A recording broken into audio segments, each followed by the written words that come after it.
In this Sean Speaks episode, I get to speak to you from my heart about an important part of parenting, family life, and a parent's mental health and mindset. I want to help you thrive in how you speak to your kids and how you speak to yourself. Sean Speaks is a live teaching I did with a Zoom room filled with my VIP members. It's interactive, it's spontaneous, it's raw and unedited. If you'd like to go deeper with me, visit my website. Today, I want to talk to us about the thoughts of a parent, the thoughts that run through your head and the thoughts that run through my head. You know, our thoughts become our reality. So for us to be the parents we want to be, I want you to think about your thoughts for a second. I developed this amazing activity about 5 years ago. I call it the top 10 thoughts. And I normally just do this in private sessions with people, but for those of you here with me live or are listening to this or watching this, I want to do it with you right now. It's very interesting. It's very helpful. It's helped me to change my life. It's really helped a lot of people. Here's what I've learned. I have learned that if you go up to, and you ask somebody, tell me, what are your top 10 thoughts, that they will be able to answer you. Now, I'm going to ask you right now, what are your top 10 thoughts? Now, to help you figure out what you think about, here's what I've learned is that there's two types of thoughts that we have. Okay, there's thoughts that we have like, what am I doing today? What am I doing for work? Where do I need to drive my kids to today?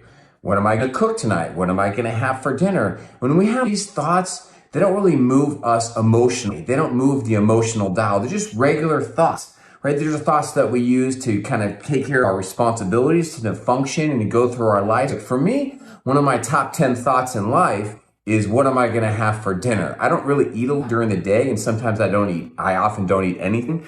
And so I think about dinner a lot, about what am I going to have? I also think about what am I going to barbecue on the weekends, because I just love barbecuing.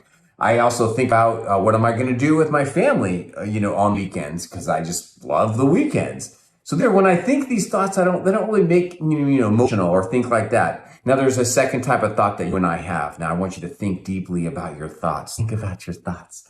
What are your top 10 thoughts? Because what I've realized that if you ask somebody to write them down, they can actually determine not only what their top 10 thoughts are, what their top 5 thoughts are, but that you and I can actually determine what your number one thought is in life. I know this. I've been doing this with tweens, teens, college students, and adults for a long time. It's actually not that complicated. If you are listening to this and you write a pen and paper right now, or you're by your phone, you can break it out and start asking yourself, what do I think about? And you can even realize that you can actually put them in numerical order. Now, the second type of thought is this. About 10 years ago, I was in a very, very, very bad beach accident on the Pacific Ocean in Santa Cruz. I grew up in San Diego, so I'm very familiar around the beach, around surfing, around beach culture, and things that people do, like digging holes in the sand and playing with the sand. I don't really want to get into the story right now, even though I have in other times. But something very, very bad happened on the beach that day, and people were very hurt. It was very, very bad, and I was right up in the middle of that. Now, I wasn't physically hurt, but people I loved were hurt, and I was in the middle of all this, trying to help them, trying to save them. It was just very chaotic. And after the beach accident in Santa Cruz happened, I was having symptoms of PTSD. I was shaking my head a lot. I was waking up with nightmares, and I had like survivor's guilt. What should I have done? I have done this differently. I was, some kid got hurt and I was an adult there. What should I have done? I'm the beach guy. And it was just very, very bad. When I would think about that, it would really affect me emotionally. Secondarily, I had some pretty bad experiences as a child. I didn't really connect with my parents very well. I feel like my father abandoned me at age 12. I had a very challenging relationship with my mother. Some bad things happened to my sister. And especially when I was younger, when I would think about these things, I wouldn't want to think about them, because when I would think about them, it could just be no fun. So I became very good at blocking it out and self-medicating and just not thinking about these things and avoiding these things. And so what I've learned is that when we have these thoughts, even though they may not be everyday thoughts, like what am I going to have for dinner? When we have these thoughts, they really affect us. It can really move the emotional dial. So I wanted to share this with you because just yesterday I was talking with a lovely mom, a lovely woman. I'm sure if you met her, if you hung out with her, if you had a latte with her, you would feel the same thing I do. Just a super amazing woman, a great mom with 2 great boys. And she was letting me in. She's like, Sean, I'm just really feeling low today. And I just wonder if you can kind of talk to me about what I'm feeling. And then I said, okay, what's going on? And I would just do the same for you, right? Just imagine you're hanging out with one of your best friends or your counselor with me, and you're just feeling down. You're like, what's going on? And this is what she proceeded to tell me. She proceeded to say, I feel like I'm just not functioning as a good mom. I listen to you and I feel like I can do better. I'm not doing what I'm supposed to be doing. I feel like, how can I expect my teenagers to act well and to raise the bar if I can't even get myself together? She proceeds to then tell me some of her thoughts, right? Her thoughts. She ends up saying, I feel like I don't have my crap together. Now, she didn't say, I feel like I'm a bad parent, but she said other things, regarding that. Now, if you're listening to this, you probably feel very relatable to this woman's thoughts. I've had these thoughts too. We've all had these thoughts, right? She proceeds to share some of her thoughts, and I actually am looking at on my paper right now to read them to you. You guys, I'm not giving my kids really what they need. Gosh, if I don't figure this out, my kid's going to end up in a hospital one day. I know some parents, that's a thought they have. My kid's going to end up homeless. My kid's going to end up in jail. My kid's going to end up divorced or lonely or a loner. My kid's going to hurt themselves. Now, what my mother says is, he doesn't know these things. At this age, they should be better. He should know these things, but it's because of me.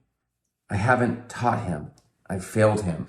Now, again, I hope this sounds very, very familiar to you, because if it doesn't sound familiar to you, well, then just realize this is very, very normal thinking for parents.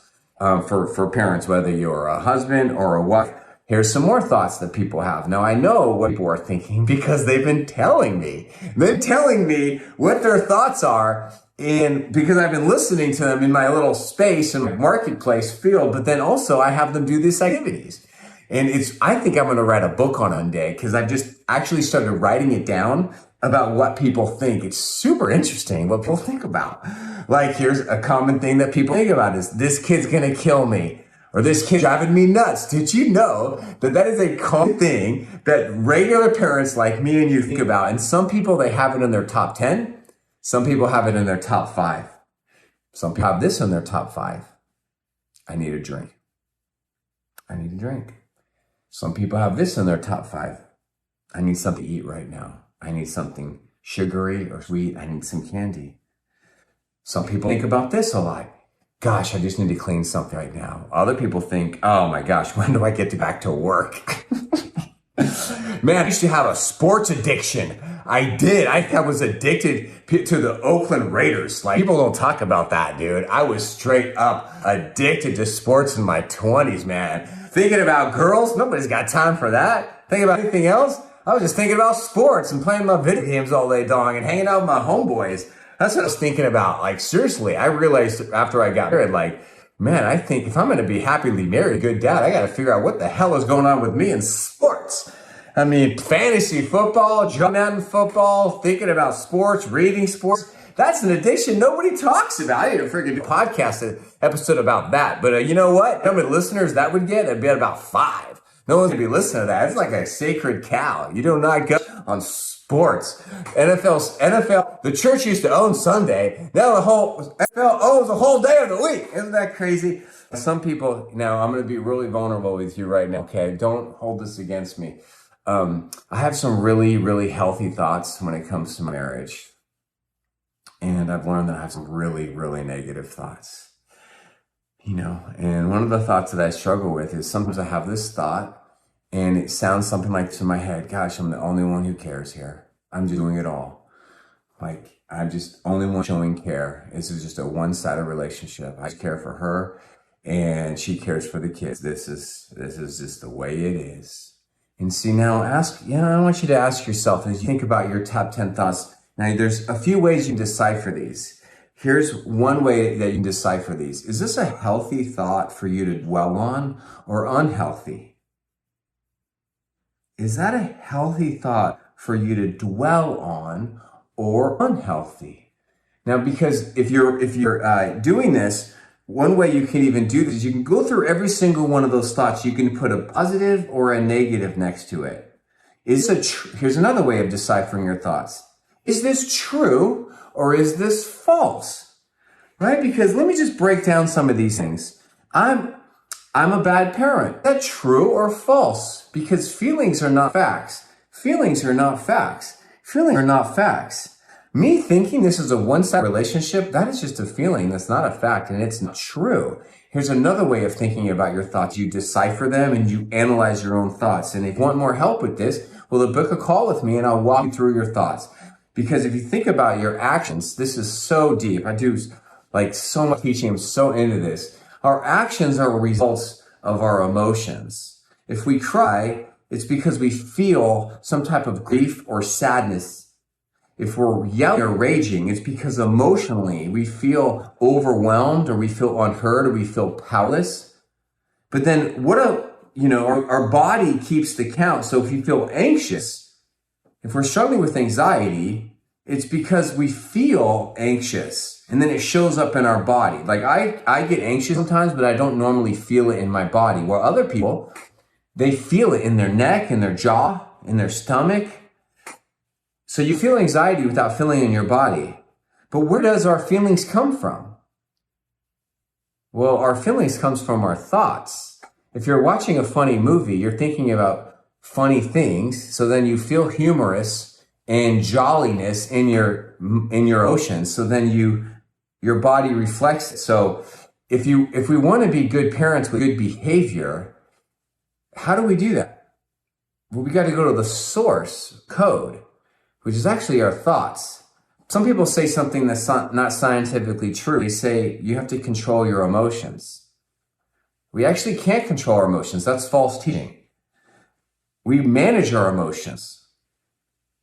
Emotions are very unpredictable and irrational. Like we can feel, happy at a funeral. We can feel scared when we know we shouldn't really feel, scared of something. This is really basic stuff. We should have been taught this in freaking middle school instead of the 50 capitals of the United States. Like, how dumb is that? Talk about education. So dumb. Screw you guys. Screw you for making me learn the capital of Alaska is Juneau. Who cares?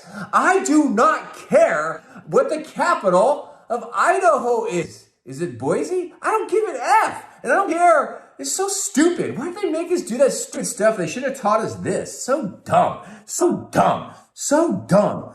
They should have been teaching us at middle school kids, hey, your thoughts become your reality. If you want to dwell that you have acne and glasses, if you want to think about that all day long, every day, then do it. But you're going to give yourself an anxiety disorder and you're going to be walking around uncomfortable. But because parents are teachers and everyone's a school, even though I feel like I'm teaching the parent right now, I'm trying to raise kids right now through you because you are the greatest teachers. So you learn this stuff and then let's teach it to our kids. So here's another way of thinking about our thoughts. Now we see in the cartoons, we have little angels on one shoulder and little cartoon devils on another. Now, whether you think this is real or not, I don't care. I'm not getting into your theology right now. But the little angel speaks truth to us, speaks goodness. The angel is for us. And the little cartoon devil is against us. He hates us, despises us. Now, in some of your theologies or your religion or your spirituality, you think this is actually real. There actually is a Holy Spirit and evil spirit. Whether you believe in that, I don't know. I don't care. But what people will say is that pretty much everybody agrees on this in some ways. Whether you call it you can call it the little devil, like your selfishness or your ego or your pride or your fear. And you can call your angel some type of hippie word that we use in 2023, like your consciousness or your true self or your inner light or whatever the people say to me. I go to freaking yoga and they're saying all this weird stuff to me. I'm just trying to get stretch and have a workout, look at my wife's butt. It's like, can I just exercise right now? So whatever it is. Now think about what is true. Now I hope you're really enjoying this because I'm enjoying talking about this. I don't know if you can tell. Now think about this. Which of these thoughts are true and what are not true? What would be coming from the little cartoon angel and what would be coming from the devil? which would be thoughts that would be your best friend would say these to you? Like, for example, would this lovely woman's best friend, would her husband say to her, you're not functioning as a bad adult. You're just a bad parent. How can you even teach this to our kids if you can't even figure it out? You know what? Like, our kids are going to be at a hospital one day or in jail, but it's going to be because of you. It's like, the reason why they don't know this is because of you. Because of you. You failed them. You've been a bad teacher. This kid is driving you nuts. You're losing your mind because of this kid. This kid is the problem. This kid, dummy. They need to go to counseling. You need to punish them. You need to yell at them. You better act up. You can't let them get away with this. Hey, you need a drink. Hey, look at you right now. You're a mess. Go get a drink. Go get a drink. Pop a pill. Come on, just go work. Screw these kids. Hey, go work. Hey, it's the weekend. Work. You know what? You're doing it for the kids. You know what? Go for kids. They'll understand. They don't need you. They're so young. They'll get over this, right? Who does that sound like? See my little artistic voice there, a little dramatic voice? Like, that is not the way we should speak to ourselves. That is not good. Sometimes I'll ask people, I'm going to ask you, are you a bully? Like, no, I'm not a bully. I'm like a 47-year-old housewife. Maybe you are a bully. Maybe you are. Maybe there's one person that you're bullying for too long, and the evidence is that paper you're looking at. Now, what do we do about this? I can give you lots of tips and tools, but here's a couple of things I want you to do. Now, there's this common thing in psychology that has been around, and I've morphed it to kind of make it my own. It's very common. I call it, and many people call it, the 5-second rule. 5-second rule. Here's what I want you to think about. Thoughts are going to come into your head. They're going to be irrational. Some are going to be good, and some of them are going to be whacked out. Some of them are going to be healthy. Some of them are going to be unhealthy. Some of them are going to be things you want to dwell on and things you don't. And what do? We have 5 seconds to decide. You have 5 seconds to decide. Do you want to let this thought put down roots into your brain? Do you want to dwell on that thought? Or do you want to say, you know what? This is just not a truth. This is a lie. Get out of my head right now. You've got 5 seconds to decide. Now, let me ask you a rhetorical question. For those of you who are here with me in the live Zoom, do me a favor. Be vulnerable like I've been vulnerable. Write down for 1 or 2 of the negative, wrong, unhealthy thoughts that you struggle with. Please, for the sake of everyone listening to this, please open up and type down 2 thoughts that you struggle with in your adulting life, whether it be in your marriage, your work, with substances. No judgments at all, but please, I want to read these aloud. I want to see what you have to say. Let's see if we've got any takers on this. Now, you have 5 seconds to decide, because the reason why it's called the 5-second rule is because if you haven't made your decision within 5 seconds, well, then you've made your decision. If you have not replaced that thought, challenge that thought, punch that thought in the neck, if you have not, then you've already made your decision. Some people say, well, Sean, here's a little sidebar, because I could go on and on for hours on this activity. A lot of my thoughts are questions. Now, you ask yourself, let's say someone has a question like, how do I look today? How's my hair today? What do the kids need from me right now? Is my boss upset at me? Is my spouse upset at me? What am I going to eat today? Why do these kids drive me nuts? Why is life so hard? You get to ask yourself, is it healthy for you to dwell on these questions? Mostly what I've seen, I'm not a PhD, I don't have a book on this, that if your top 10 thoughts are filled with a lot of questions, that you might be giving yourself anxiety. Because I have found, and what many people say, is that if you're struggling with anxiety, it means you're dwelling on the unknown future too much. You're not living in the present. Anxiety means you are focused too much on the future. And depression means you are focused too much in the past. So for me, I just decided that I talked about what happened at the beach a lot.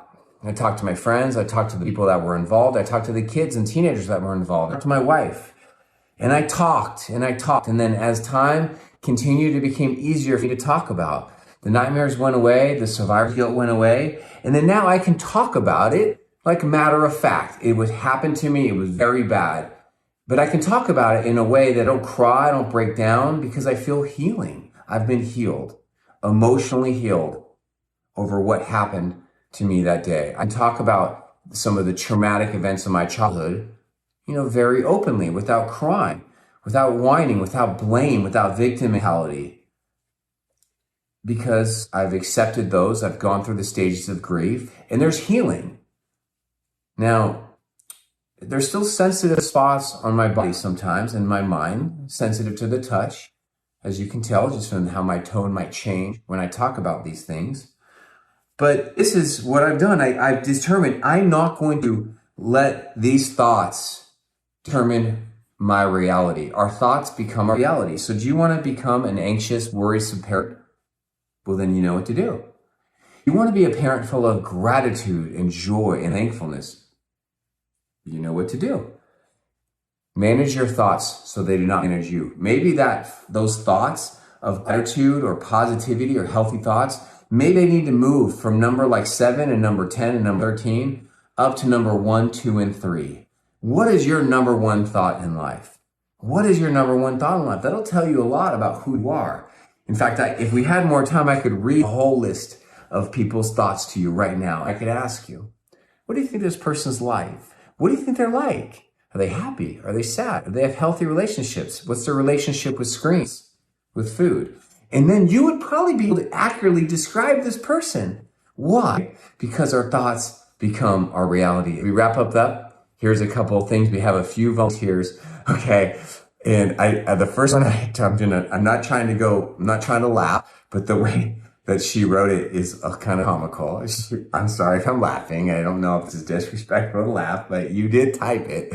And you typed, my kid is going to put me 6 feet under, right? That is just, I don't know to laugh or cry right now.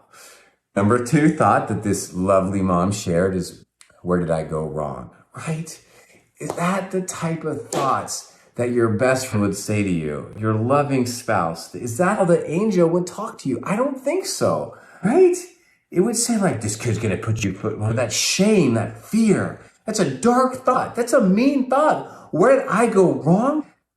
I just am responding to, I hope it's being helpful. I hope I'm not crossing the line. Isn't that kind of mean for someone to say that? Would you want to be friends with me if I said to you, hey, where did you go wrong? That's messed up, don't you think? Don't you agree? I can see you. I can see you. Number 2 person. Why don't my kids care about my feelings? Super common. No, right away. This woman has, she's got teenagers.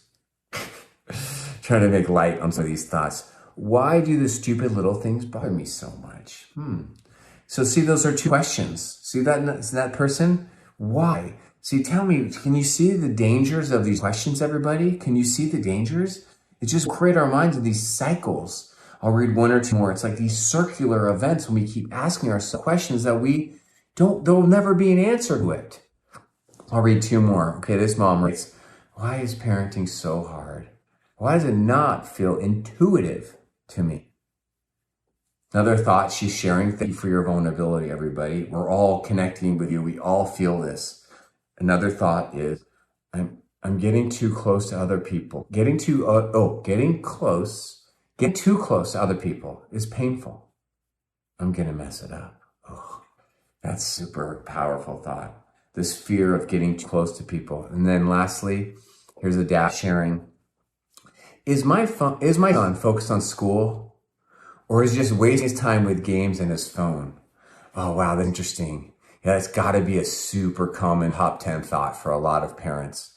Is my kid on the ball, or are they just screwing around, right?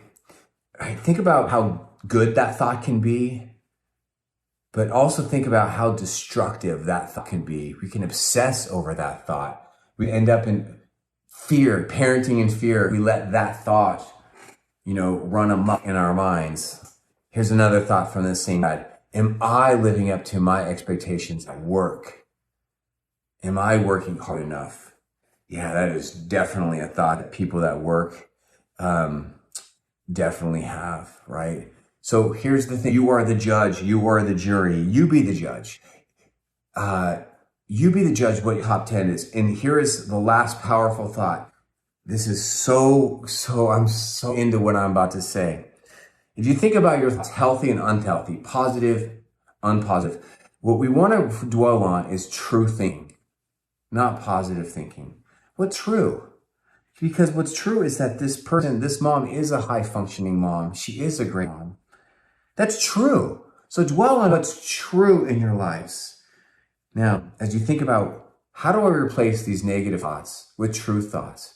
How do I replace and get rid of these unhealthy thoughts? Because you can't ignore them. You've got to address them and you've got to replace them. Here's what I want to leave you with. I don't know what you need to hear. I do not know what you need to hear. Nobody does. I don't know what you need to tell yourself every day. I don't know what needs to be in your top 10, but I know one person who does.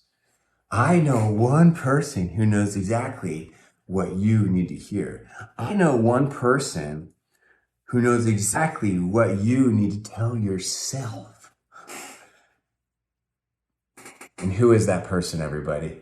Just unmute yourself if you're here with me live and answer my question. Who is that person? Tell me, come on.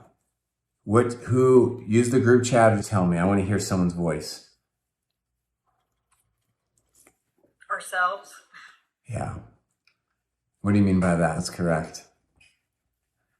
That only we know what we need to hear, and so we need to focus on that. That's so good, right?